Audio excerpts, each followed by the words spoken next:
So we have our first chapter, that is fundamental of chemistry. The first question which we must know that is, what is chemistry? The branch of science which deal with the composition, structure, properties and the reactions of matter is called chemistry. You must know that matter having which kind of structure, what is its composition, what is its properties, and which kind of chemical reaction that specific matter do. Matter is solid, liquid and gas. There are gases like hydrogen, nitrogen, carbon dioxide, oxygen. There are many gases in our air. Or other than air, we have a lot of gases. So which kind of reaction these gases do? Liquids like benzene, like water, like alcohol, which kind of reaction these liquids do, and solids like different kind of naphthalene, different kind of metals, these all are solid, which kind of reactions, which kind of composition these having, and what kind of structure they possess. These all things we study in chemistry. आप अपनी daily life में use करते हैं different drugs कहते हैं medicine को। Medicine and drugs different nature की आप यूज कर रहे होते हैं, डिपेंड ऑन केमिस्ट्री। केमिस्ट्री की मदद से हमने ये मेडिसिन प्रिपेयर की हैं, ये ड्रग्स प्रिपेयर किए। सोप आपको पता है ऑयल से बनता है। जब आप ऑयल में KOH पोटेशियम हाइड्रोक्साइड या कोई भी बेस ऐड करते हैं और उसे हीट करते हैं तो सोप प्रिपेयर हो जाता है। So this is a chemical reaction and this is depend on the chemistry. जितने भी डिटर्जेंट्स हैं उसमें आपके different kind of chemical compounds होते हैं, आपकी डिफरेंट ईस्टर्स होती हैं, डिफरेंट आपके अल्कोहलिक ग्रुप्स अटैच होते हैं, डिफरेंट कार्बोक्सिलिक ग्रुप्स अटैच होते हैं। तो डिटर्जेंट्स जो है वो केमिकल कंपाउंड्स किससे मिलकर बने हैं, सो केमिस्ट्री पे डिपेंड कर रहे हैं। पेपर वुड से बन रहा है, वुड हैविंग अ सेलुलोज है, लिग्निन है, ये सब केमिकल कंपाउंड्स हैं। तो paper industry basically depend on chemistry.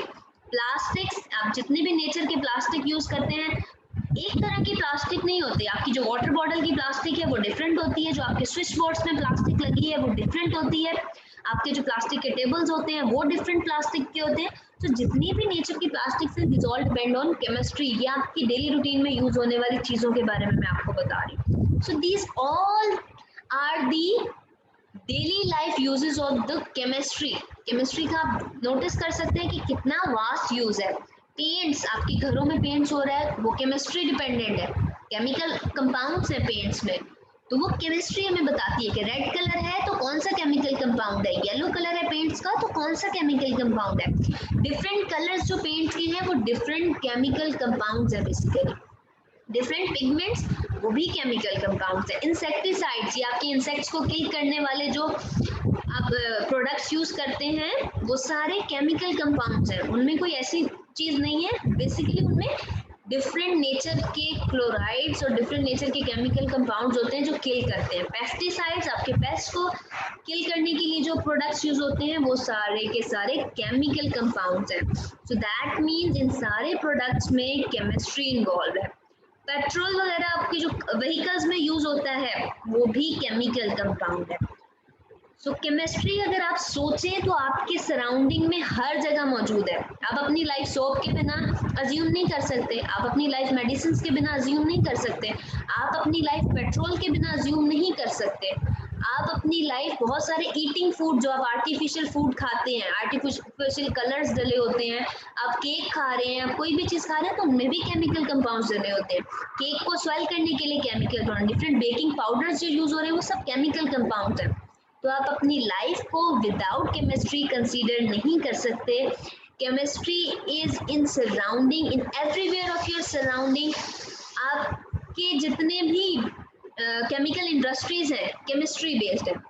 For example as I am a chemist, तो जितनी भी इंडस्ट्रीज हैं वहाँ केमिस्ट की ज़रूरत होती है। तो दैट मीन्स कि हर इंडस्ट्री को केमिस्ट की ज़रूरत है, तो दैट मीन्स हर इंडस्ट्री में केमिकल्स की मदद से कुछ ना कुछ बन रहा है। Is it clear? Yes. Yes, ma'am. Okay, अब आते हैं केमिस्ट्री की कुछ ब्रांचेज हैं, ब्रांचेज ऑफ केमिस्ट्री। अब जैसे साइंस की ब्रांचेज हैं, chemistry, physics and biology. Science main branch है, मेन आपका सब्जेक्ट है, उसको फर्दर डिवाइड किया हुआ है केमिस्ट्री में, फिजिक्स में और आपकी बायोलॉजी में। बायो में आप लाइफ के बारे में पढ़ते हैं, लिविंग ऑर्गेनिजम्स के बारे में पढ़ते हैं। केमिस्ट्री में आप केमिकल रिएक्शंस के बारे में पढ़ते हैं, उसका स्ट्रक्चर, कॉम्पोजिशन क्या है मैटर की, उसके बारे में। फिजिक्स में आप मैटर और एनर्जी के बारे में पढ़ते हैं। केमिस्ट्री में सिर्फ मैटर, और इसमें फिजिक्स में आप पढ़ते हैं मैटर एंड एनर्जी के बीच में क्या रिलेशनशिप है। हम केमिकल रिएक्शंस को बेसिकली नहीं डिस्कस करते हैं कि मैटर और एनर्जी का रिलेशनशिप क्या है।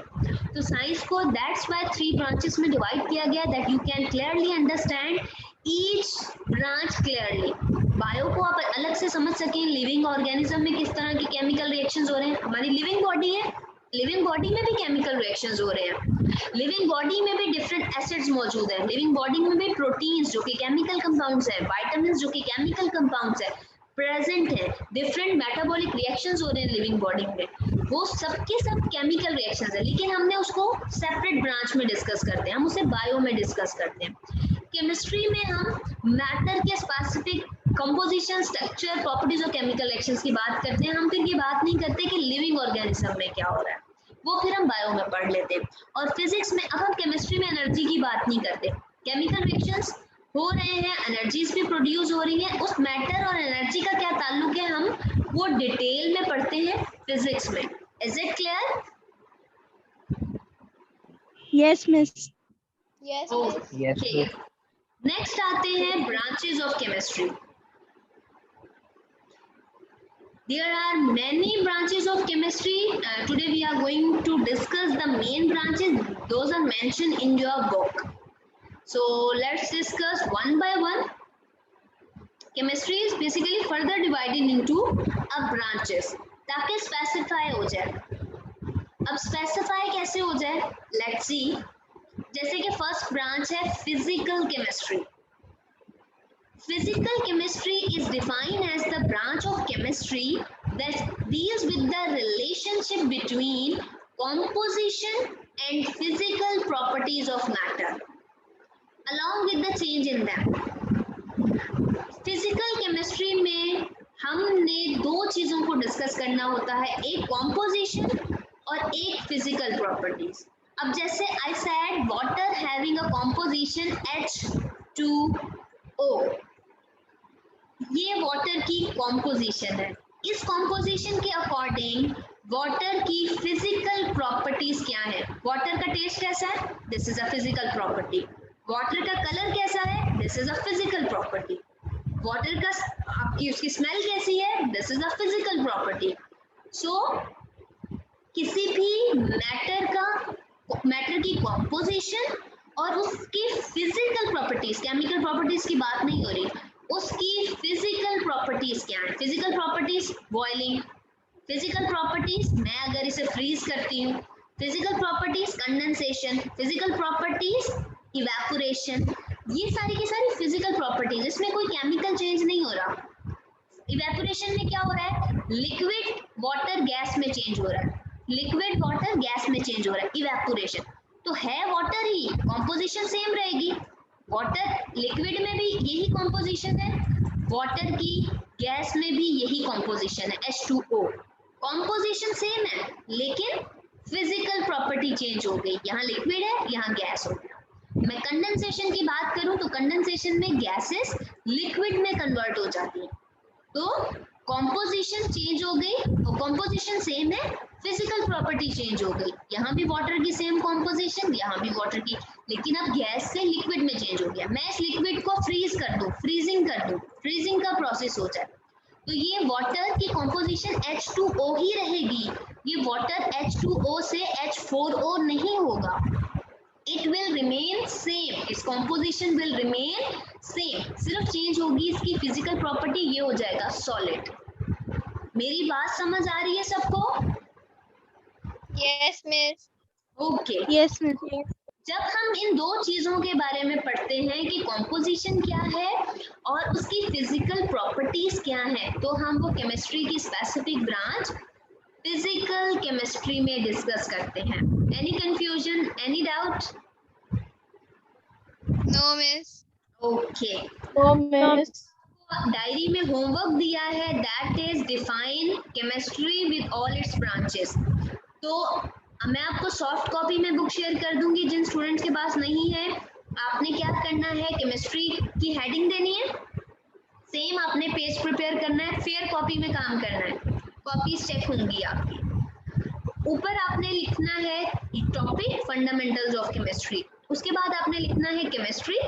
मैं आपको शो कर देती हूँ कि आपने ये किस तरीके से करना है।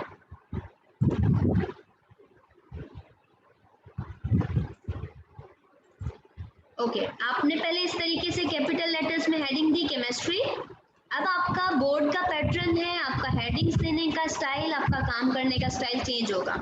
ऊपर आपने टॉपिक लिख दिया है, ऊपर डेट, डे, क्लास वर्क सब कुछ मेंशन कर देंगे, यहाँ फंडामेंटल्स ऑफ केमिस्ट्री लिख देंगे। उसके बाद आपने लिखा केमिस्ट्री, हेडिंग दी, अंडरलाइन किया। उसके बाद आप लिखेंगे डेफिनेशन की हेडिंग।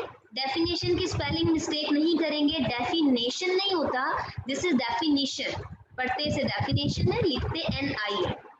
ये आपने डेफिनेशन की हेडिंग दी, उसके बाद you have to start writing the definition. Definition लिखी कंप्लीट, उसके बाद आपने हेडिंग देनी है शॉर्ट स्मॉल अल्फाबेट्स में। एग्जांपल की केमिस्ट्री की डेफिनेशन हेडिंग कैपिटल होगी, डेफिनेशन की स्मॉल लेटर्स में, फिर एग्जांपल की भी स्मॉल लेटर्स में।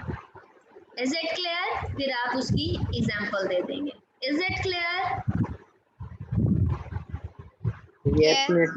Okay, yes miss. Yes miss. Book की भी पिक्चर शेयर कर दूंगी ऊपर। उसके अलावा मैं आपसे नोट्स में से ये क्वेश्चन शेयर कर दूंगी, ठीक है? तो जो मैं पिक्चर्स शेयर करूंगी नोट्स में से, आप वहां से कॉपी में लिख लीजिएगा। नोट्स आप सबने किप्स के बाय करने हैं, किप्स के नोट्स अवेलेबल हैं जोहर टाउन में आसिम बुक शॉप पर, जो कि अल्लाहू चौक के पास है। तो आप सबको वहां से किप्स के नोट्स मिल जाएंगे। आपने किप्स के ALP के नोट्स नहीं लेने, आप लोग प्रॉपर पूरी बुक लेंगे, पूरी नोट्स की आप बंडल लेंगे। Is it clear? वो आपको ALP भी दे सकते हैं, आपने कहना है मुझे पूरे प्रॉपर नोट्स चाहिए, ठीक है? उसके बाद आपने केमिस्ट्री किया, डेफिनेशन, एग्जांपल, उसके बाद आपने हेडिंग देनी है ब्रांचेस ऑफ केमिस्ट्री की, ब्रांचेस ऑफ केमिस्ट्री। आपने सिर्फ ब्लू मार्कर यूज करना है, उसके अलावा आपको कुछ भी अलाउड नहीं है। Blue marker and blue pen. Underline किया, उसके बाद आपने हेडिंग देनी है कैपिटल लेटर्स में फिजिकल केमिस्ट्री। कैपिटल लेटर्स में लिखेंगे। अब मेरी राइटिंग बिल्कुल, क्योंकि मैं माउस से लिख रही हूँ तो क्लियर नहीं है, फेयर नहीं है, आप लोगों ने नीट काम करना है, लाइंस छोड़ के प्रॉपर जैसे क्लास में करते थे। अंडरलाइन किया, डॉट्स, उसके बाद हेडिंग देंगे डेफिनेशन की। अगेन जब भी डेफिनेशन लिखनी है हेडिंग देनी है, उसके बाद डिफाइन कर दीजिए, उसके बाद एग्जांपल की हेडिंग देंगे स्मॉल लेटर्स में, अंडरलाइन करेंगे और फिर definition. Is it clear? Yes. Okay, yes miss. Yes miss. अब आते हैं नेक्स्ट, हमारी है organic chemistry. Organic chemistry is the study of covalent compounds of carbon and hydrogen, collectively called as hydrocarbon. Carbon और hydrogen के compounds को collectively कहा जाता है hydrocarbon and their derivatives. Derivatives कहते हैं इन हाइड्रोकार्बन में से बनने वाले नए कंपाउंड्स, तो उन्हें डेरिवेटिव्स कहा जाता है। तो ऑर्गेनिक केमिस्ट्री में हम सिर्फ कोवेलेंट कंपाउंड्स पढ़ते हैं कार्बन और हाइड्रोजन के। Is it clear? हर वो कंपाउंड जिसमें कार्बन हो और हाइड्रोजन हो वो होते हैं ऑर्गेनिक कंपाउंड्स। वो कौन से कंपाउंड्स होते हैं? ऑर्गेनिक। ऑर्गेनिक। जैसे कि आपका ग्लूकोज है C6H12O6, कार्बन भी है और हाइड्रोजन भी है, this is organic compound. Sucrose C12H22O11, ये नंबर ऑफ एटम्स है। ये जो मैं साइड पे नंबर्स लिखती हूँ ना, H12 इसका मतलब है कार्बन के 12 एटम, H22 का मतलब है हाइड्रोजन के 22 एटम्स, ऑक्सीजन 11 का मतलब है इस कंपाउंड में ऑक्सीजन की 11 एटम्स है। सो दिस इज सक्रोज, ये भी ऑर्गेनिक कंपाउंड। तो जिसमें भी कार्बन होगी और हाइड्रोजन होगी वो होते हैं ऑर्गेनिक कंपाउंड। एल्कोहल, एल्कोहल में अगर इथेनॉल लिखूं, ये एल्कोहल है C2H5OH, दिस इज एल्कोहल। इस एल्कोहल में कार्बन भी है हाइड्रोजन भी है, this is organic compound.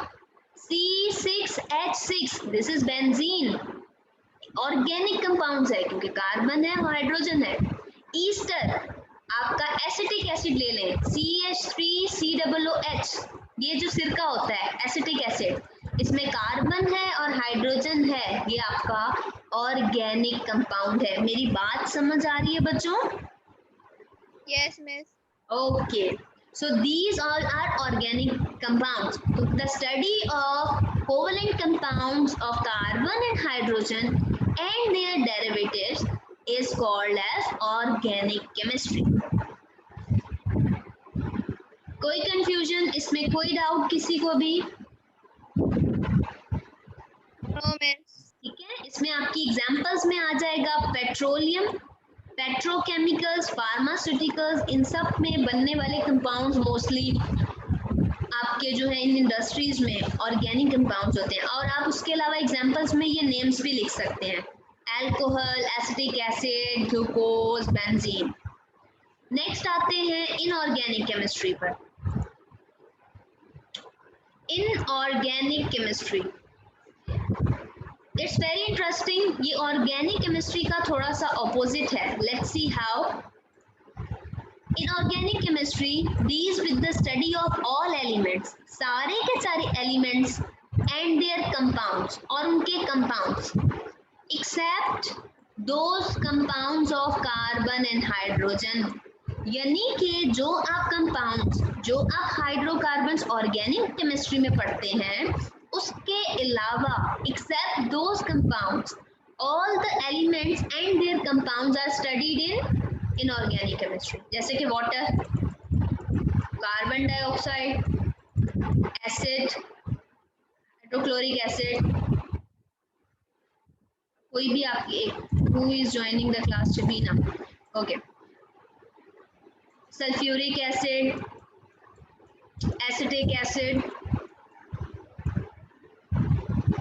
KMnO4, NaCl salt, KCl salt, CaCl2 salt, calcium carbonate. So these all are inorganic compounds. Is it clear? इनमें आप देख सकते हैं कोई भी कंपाउंड ऐसा नहीं है जिसमें कार्बन और हाइड्रोजन हो। मेरी बात समझ आ रही है? Class 8, is it clear? Yes, miss. Yes. Okay, इन सारे कंपाउंड्स में Yes, कोई भी miss. कंपाउंड ऐसा नहीं है जिसमें हाइड्रोजन भी हो और कार्बन भी हो। So the compounds other than hydrocarbons are studied in inorganic chemistry. Inorganic chemistry में आप इंडस्ट्रीज के बारे में भी बता सकते हैं एग्जांपल्स में, कि ग्लास इंडस्ट्री, सीमेंट की इंडस्ट्री, सिरामिक्स, सिरामिक्स ये जो आपके सिंक्स वगैरह होते हैं, वॉश बेसिन्स होते हैं, सिरामिक वो मटेरियल होता है। मेटलर्जी यानी कि मेटल्स की एक्सट्रैक्शन वगैरह, ये सब की सारी चीज़ें हम स्टडी करते हैं इनऑर्गेनिक केमिस्ट्री में। नेक्स्ट आते हैं बायोकेमिस्ट्री। बायोकेमिस्ट्री से तो आपको नेम से ही क्लियर हो जाएगा कि बायो मीन्स लाइफ केमिस्ट्री, यानी कि लिविंग ऑर्गेनिज्म में केमिस्ट्री के बारे में। So it is a branch of chemistry in which we study the structure, composition and chemical reaction of substance found in a living organism. अब आपको पता है आपके स्टमक में HCl होता है। अगर आप स्टमक में HCl की स्टडी कर रहे हैं तो आप बायोकेमिस्ट्री में स्टडी करेंगे कि एक लिविंग ऑर्गेनिज्म में HCl की कंसंट्रेशन इंक्रीज या डिक्रीज होने पे किस नेचर का रिएक्शन हो रहा है। जितने भी कार्बोहाइड्रेट्स हैं ये केमिस्ट्री के कंपाउंड्स हैं, केमिकल कंपाउंड्स हैं, बायोमोलिक्यूल्स कहलाते हैं। ये सब आपकी बॉडी में प्रेजेंट है। तो इनकी सिंथेसिस कैसे हो रही है, इनकी डीकम्पोजिशन कैसे हो रही है। आप कार्बोहाइड्रेट्स खाते हैं तो ऐसे ही तो ब्लड में डिसॉल्व नहीं हो जाते, इनका मेटाबॉलिज्म होता है, इनका मेटाबॉलिक प्रोसेस होता है। ये कार्बोहाइड्रेट्स डीकम्पोज होते हैं और छोटे छोटे पार्टिकल्स में टूटकर आपके ब्लड में डिफ्यूज होते हैं। प्रोटीन्स भी छोटे छोटे अमाइनो एसिड्स में डिवाइड होती है, अमाइनो एसिड से फर्दर डिवाइड होकर फिर छोटे छोटे मॉलिक्यूल्स आपके ब्लड में डिफ्यूज होते हैं। फैट्स भी जो है वो डीकम्पोज होते हैं। फैट आपके ब्लड में फैट एग्जैक्टली नहीं चले जाते, आपके ब्लड में अच्छी तरह ब्रेकडाउन के बाद, इनके मेटाबॉलिक प्रोसेस के बाद आपके ब्लड में डिफ्यूज होते हैं। तो ये सारी की सारी केमिकल रिएक्शंस, ये सारी की सारी स्ट्रक्चर, कॉम्पोजिशन, केमिकल रिएक्शंस जो कि लिविंग बॉडी में कंपाउंड्स प्रेजेंट हैं उन पर हो रहे हैं। ये सारी की सारी चीजें हम कहाँ डिस्कस करते हैं, बायोकेमिस्ट्री में। बायोकेमिस्ट्री एक ऐसी साइंस की फील्ड है, अब तो इसमें मास्टर्स भी होता है यूनिवर्सिटी में, ये एक स्पेसिफिक फील्ड है बायोकेमिस्ट्री। उसमें इस फील्ड के बहुत ज़्यादा स्कोप है। मेडिसिन की फील्ड में बायोकेमिस्ट बहुत ज़्यादा यूजफुल है, फूड साइंसेज में बायोकेमिस्ट की ज़रूरत होती है और एग्रीकल्चर के फील्ड में भी बायोकेमिस्ट अपना काम करते हैं। Next is industrial chemistry.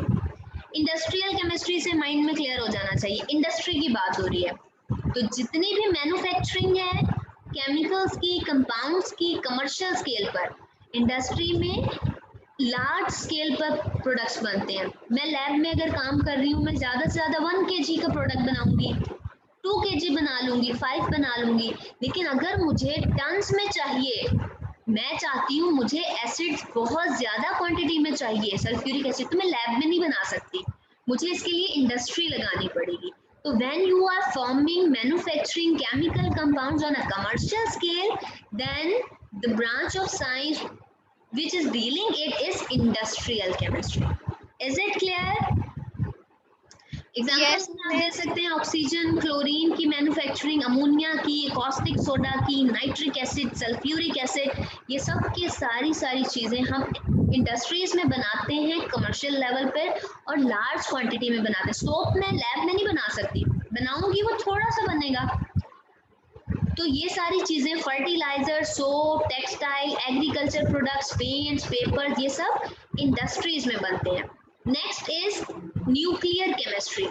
Nuclear chemistry, nuclear reaction, mind में न्यूक्लियर केमिस्ट्री से आता है न्यूक्लियर रिएक्शन, कि जितने भी न्यूक्लियर रिएक्शंस के दौरान केमिकल रिएक्शंस हो रहे हैं वो हम न्यूक्लियर केमिस्ट्री में डिस्कस करते हैं। Nuclear chemistry is a branch of chemistry that deals with the radio activity, nuclear processes and properties की। अब आपको पता है कि जितने भी एलिमेंट्स होते हैं रेडियो एक्टिव वो न्यूक्लियर रिएक्शंस करते हैं। जैसे कि यूरेनियम है, यूरेनियम एक रेडियो एक्टिव एलिमेंट है, ये चेन रिएक्शंस करता है। ऐसे रिएक्शंस जो कि कंटिन्यू होते हैं, बॉम्ब बनाने के लिए यूज होता है।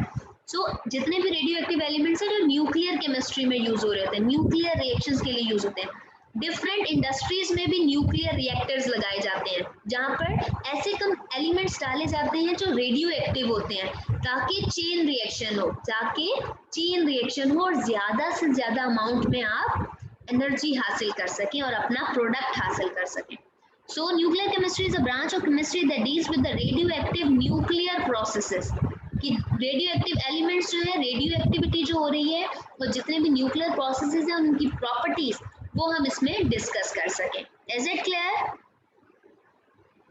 Radio active reactions medical sciences में भी यूज होते हैं। अब आपको पता है रेडियोथेरेपी आ चुकी है, रेडियो एक्टिव एलिमेंट्स की मदद से थेरेपी हो रही है।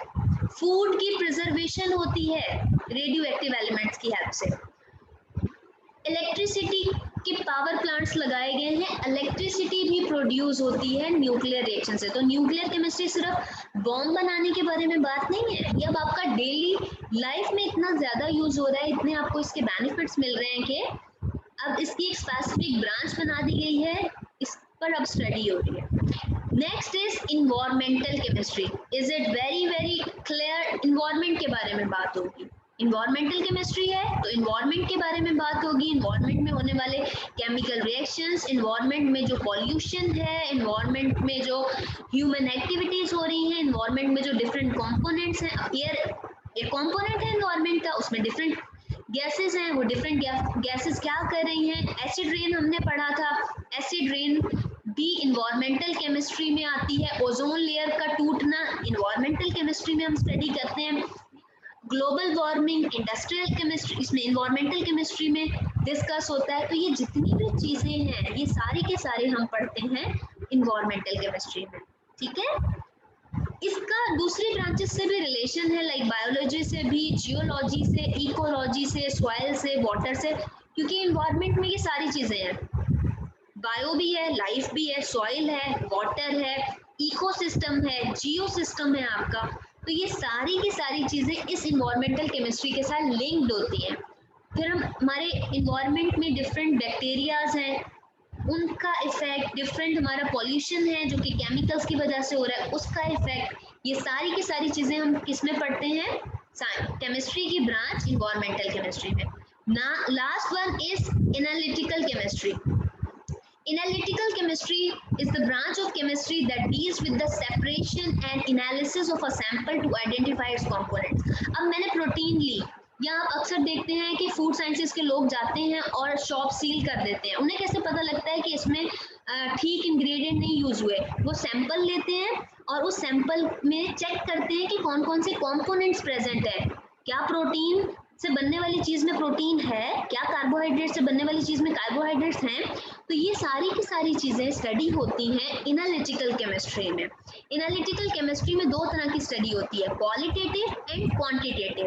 क्वालिटेटिव में हम क्वालिटी की बात करते हैं और क्वांटिटेटिव में हम अमाउंट की बात करते हैं कि कितनी अमाउंट में